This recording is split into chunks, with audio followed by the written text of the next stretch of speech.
నమస్తే. శ్రీ గురుభ్యో నమ. శ్రీమాత్రే నమ.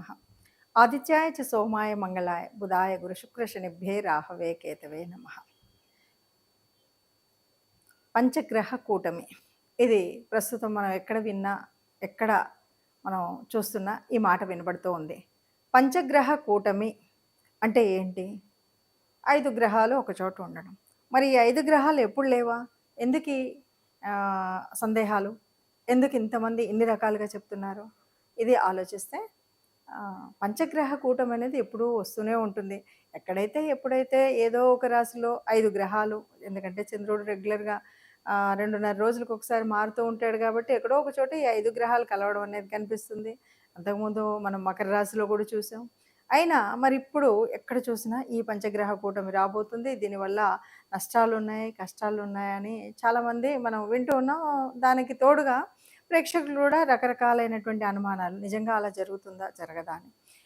ఎప్పుడైనా సరే 5 గ్రహాలు ఒక్క చోట ఉన్నాయి అన్నప్పుడు పెద్ద మార్పు కనపడకపోవచ్చు. కానీ అందులో ఇలా ప్రత్యేకించి చెప్పుకోవడానికి కారణాలు కొన్ని ఉంటాయి. ఏంటి అంటే ఇప్పుడు రవి, కుజుడు, రాహు ఇలాంటి గ్రహాలు కలవడం అనేటువంటిది కొద్దిగా ఇబ్బందికరమైనవే.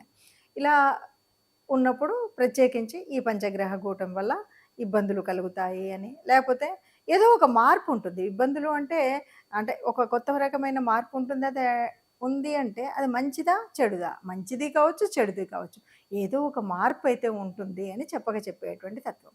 మరి ఇది ఎప్పుడు జరుగుతుంది ఏమిటి అంటే ఫిబ్రవరి మరి అమావాస్య నుండి 3 రోజులు అంటే 17, 18, 19 ఈ 3 రోజులు కూడా మనకి పంచగ్రహ కూటమి ఉంటుంది. ఈ పంచగ్రహం 3 రోజులే ఉంటుంది కదా, తర్వాత ఉండదు కదా అంటే ఈ 3 రోజుల తర్వాత వచ్చేటువంటి కాలంలో కూడా ఈ గ్రహం ఒకచోట ఉన్నందువల్ల వచ్చేటువంటి ఫలితాలు చాలా ఉంటాయి. ఆ ఫలితాలు ఉండడం వల్ల మనకు అనేక రకాలైనటువంటి మార్పులు ఉంటాయి. అమావాస్య నుండి 3 రోజులు కూడా మనకి పంచగ్రహ కూటమి ఉంటుంది. ఈ పంచగ్రహ కూటమి ఒక్కొక్కసారి మనకు కొన్ని రకాలైనవి ఏంటి అంటే ఇందులో ముఖ్యంగా రవి, శనులు వీళ్ళిద్దరు కూడా సమసప్తకాల్లో ఉండడం అనేటువంటిది ఇదొక కొంత మార్పు. దీనివల్ల మంచి మార్పు ఉందా, చెడు మార్పు ఉందా అంటే కొంతమందికి మంచి మార్పు అనిపిస్తుంది, కొంతమందికి చెడుగా ఉంటుంది. ఇది కూడా ఇప్పుడు జరిగింది ఎట్లాంటిది అంటే వాయుతత్వ రాశిలో జరిగింది. వాయుతత్వం ఉన్నప్పుడు ఒక రకమైనటువంటి ఆ వాయువుకు సంబంధించినటువంటి అంటే ఆకాశంలో జరిగేటువంటి కొన్ని ఉంటాయి కదా. వాయువు అంటే మనం చెప్పాలంటే ఏరోప్లేన్ ఇలా ఉంటాయి కదా. ఇలాంటి వాటిల్లో ప్రయాణం చేసేటప్పుడు కానీ, వాయు గుణం కలిగినటువంటి వాటిలలో కానీ మంచైనా చెడైనా వాటి వల్ల లభించేటువంటి స్థితి అయితే మనకు కనపడుతుంది. అంటే ఇది కుంభరాశిలో వాయుతత్వంలో జరుగుతుంది కాబట్టి ఇది జరుగుతుంది. ఇంకా ఒక మాట అయితే చెప్తారు. ఎందుకు అంటే ఇక్కడ మనకు ఉన్నటువంటి పంచగ్రహాలు ఏమిటి అంటే మనకి రవి ఉన్నాడు, రాహు ఉన్నాడు, తర్వాత కుజుడు ఉన్నాడు. అంటే ఇవి కుజుడు, రవి, రాహు ఇవి కొంచెం మనకు ఇబ్బంది కలిగించేటువంటివే అని మనం చెప్పేటువంటివే. అలాగే ఇక్కడ మనకు ఈ రాశుల వల్ల రవి, రాహులు ఉన్నాడు అంటే ఒక పితృదోషం కలుగుతుంది. ఇవి మనకు చెప్తున్నటువంటి మాటలు. ఇవన్నీ కూడా మనం ఇప్పుడని కాదు, ధర్మసింధు అలాంటి గ్రంథాల్లో గనుక చూసినట్టయితే మనకు కనిపించేటువంటిది ఏంటంటే ఎక్కడైనా సరే ఈ గ్రహాలు ఒక చోట ఉన్నప్పుడు వచ్చేటువంటి ఇబ్బంది ఏమిటి అనేది మనకు తెలుస్తుంది. సరే, ఇది ఏది ఏమైనా ఇది ఒకేసారి ఒకే చోట ఒకేలాగా ఉంటుందా? ఇది అన్ని రాశులకు, ద్వాదశ రాశులకు ఒకేలాగా ఉంటుందా అంటే ఇది ఒక్కొక్క రాశికి ఒక్కొక్క లాగా కనిపిస్తుంది. అందులో కొన్ని బాగా మంచిగా అనిపించేవి ఉండొచ్చు, అంటే చాలా బాగుంది ఈ టైంలో మాకు అనేలాగా ఉండొచ్చు. కొంతమందికి యథావిధిగా ఉంది, ఇంతకుముందు ఎలా ఉందో ఇప్పుడు ఇలాగే ఉంది అనిపించవచ్చు. మరికొంతమందికి చాలా కష్టతరంగా, క్లిష్టతరంగా ఉంది అన్నట్టుగా ఉండొచ్చు. మరి ఈ తేడాలు ఎలా ఉన్నాయి, ఎవరికి ఎలా ఉంటాయో ఒక్కొక్క రాశికి మనం అంటే ద్వాదశ రాశుల వారికి ఎలా ఉన్నాయో చూద్దాం. ఇక కుంభరాశి. కుంభరాశి వారికి ఎలా ఉంటుంది? ఇంతకెక్కడ జరుగుతుంది? ఈ పంచగ్రహ కూటమి అంటే రాశిలోనే జరుగుతుంది. ఎప్పుడైతే రాశిలో ఇన్ని గ్రహాలు ఉన్నాయంటే ఎన్ని కష్టాలు ఉన్నాయో అని మనం పక్కా చెప్పొచ్చు. అన్ని కష్టాలు మనకే ఉన్నాయి కదా అన్నట్టు కనిపిస్తుంది. కుంభరాశి వారికి మనం అవునన్నా కాదన్నా ఎవరు ఏం చెప్పినా కూడా ఈ 3 నెలలు మాత్రం కష్టాలు అనుభవించక తప్పదు.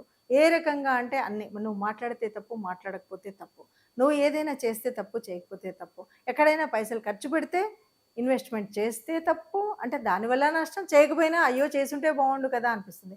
ఇలా ఏది చేసినా చేయకపోయినా నష్టం నష్టంలాగానే కనిపిస్తుంది. ఎవరితో మాట్లాడినా మాట్లాడకపోయినా శత్రుత్వం శత్రుత్వం లాగానే కనిపిస్తుంది. ఎవరితో ఏది సహాయం చేద్దామనుకున్నా మంచికి పోతే చెడెదురవుతుంది అంటారు కదా! ఆ రకంగా కుంభరాశి వారికి రాశిలో జరుగుతున్న ఈ పంచగ్రహ కూటమి వల్ల ఇబ్బందులు, కష్టాలు అయితే తప్పవు. కానీ ఈ కష్టాలు ఇక మనం కడతేరేటువంటి పరిస్థితే లేదు అనకుండా ఉండాలంటే మాత్రం అన్నింటికీ ఆ దేవుడే ఆధారం కాబట్టి దేవతల యొక్క మీకు ఇష్టమైనటువంటి దేవత ఆరాధన ఇష్టదేవత ఆరాధన చేసినట్టయితే తప్పకుండా ఉపశమనం మాత్రం కలుగుతుంది. పూర్తి లాభిస్తుంది అని నేను చెప్పను. ఉపశమనం మాత్రం కలుగుతుంది. కాబట్టి నిత్యం కూడా తప్పనిసరిగా ఇష్టదేవత ఆరాధన చేయడం, ఏదైనా ఉన్నంతలో చేయగలిగినంత దానం చేయడం, ఓ గోగ్రాసమా లేకపోతే ఎవరికైనా దానం చేయడం అనేటువంటిది తప్పనిసరిగా చేయాలి. అలా చేసినట్టయితే కొంత మన పూర్వజన్మ లేదా మనం కర్మఫలం ఏదైతే ఉందో అది కొంత తగ్గించుకున్న వాళ్ళం అవుతాము.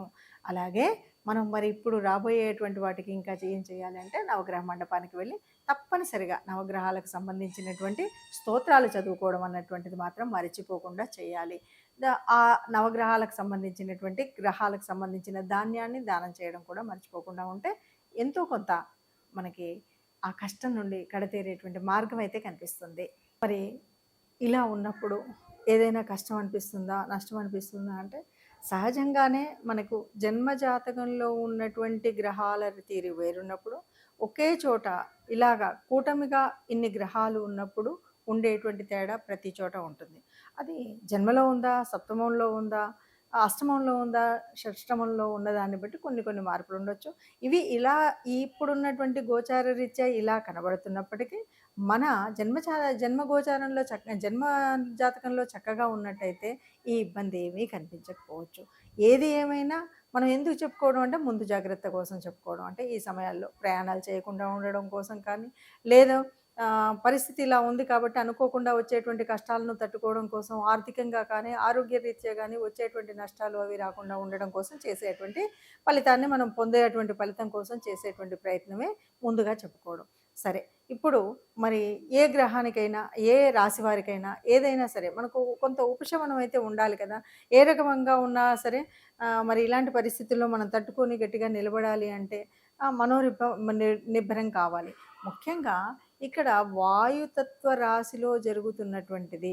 అంటే మనకి ఇక్కడ ఏ రకమైనటువంటి దానికైనా మనం చేయాల్సినటువంటిది ఆరోగ్యరీత్యా తీసుకోవాల్సినటువంటి జాగ్రత్తల్లో చక్కగా అంటే ఆహ్, యోగాలో మనం ఏదైతే ఉచ్ఛ్వాస, నిశ్వాసాల ద్వారా పూర్ణ కుం అంటే గాలిని మనం తీసుకొని వదలడం అనేటువంటిది వాయుతత్వానికి సంబంధించినటువంటిది. దీనివల్ల ఆరోగ్యాన్ని సరిగ్గా నిలుపుకోవడానికి బావుంటుంది అని చెప్పడం అనమాట. అంటే ఎవరైనా సరే బాగా మీ యోగా ఆసనాలు ఇవి చేసుకున్నట్టయితే చక్కగా ఉంటుంది. ఇంతేనా మరి అంటే మనం శారీరకంగా దీని గురించి చేసుకుంటున్నాం. కానీ గ్రహాలు అనుకూలించలేదు కాబట్టి ఆ దైవానుగ్రహము కావాలి, గ్రహాల యొక్క అనుకూలత కూడా కావాలి కాబట్టి తప్పనిసరిగా ఈ 3 నెలలు ఏ రాశి వారైనా వీలైనప్పుడల్లా మనం నవగ్రహ మండపానికి వెళ్ళడం అనేటువంటిది కనుక చేసినట్టయితే ఇబ్బంది లేకుండా ఉంటుంది. నవగ్రహ మండపానికి వెళ్ళడం, నవగ్రహాల చుట్టూ ప్రదక్షిణ చేయడం, ఇలా చేయడం. అలా కాదు ఈ మధ్య కాలంలో మనకి ఏదైనా పండుగ వచ్చినప్పుడు శివరాత్రి వస్తుంది, లేదు శివరాత్రి దాటిపోయింది, ఈ మాసం అంతా ఉంది అనుకున్నప్పుడు కూడా అంటే ఈ మాసంలో మనం ఎప్పుడైనా ఆరాధించవచ్చు కాబట్టి మనం చేయాల్సింది ఏమిటి అంటే ఏదైనా సరే దానం, ధర్మం. ఈ దాన ధర్మాలు చేయడం, గోశాలకు వెళ్ళడం ఇలాంటివి చేసినట్టయితే మనకు అనుకున్నటువంటి అంటే తప్పనిసరిగా ఈ పంచగ్రహ కూటమి ఇలా ఉంది కాబట్టి నాకు సప్తమంలో ఉంది, నాకు అష్టమంలో ఉంది, దీనివల్ల ఈ నష్టం వస్తుంది, కష్టం వస్తుంది అనుకున్న వాళ్ళందరికీ కూడా ఏ ఇబ్బంది రాకుండా పెద్దగా లాభాలు లేకపోయినా ఇబ్బందిగా ఉన్నది అనేటువంటి రాసుల వారికి ఇబ్బంది లేకుండా ఉండడానికి తప్పనిసరిగా గోశాలకు వెళ్ళి గోగ్రాసం సమర్పించడం, మీ ఇష్టదేవత ఆరాధన చేయడం అనేటువంటిది కనుక చేసినట్టయితే ఏ కష్టం లేకుండా అందరం కూడా ఈ పంచగ్రహ కూటమిలో కూడా సుఖంగా, సంతోషంగా, ఆనందంగా, ఆరోగ్యంగా ఉంటారు.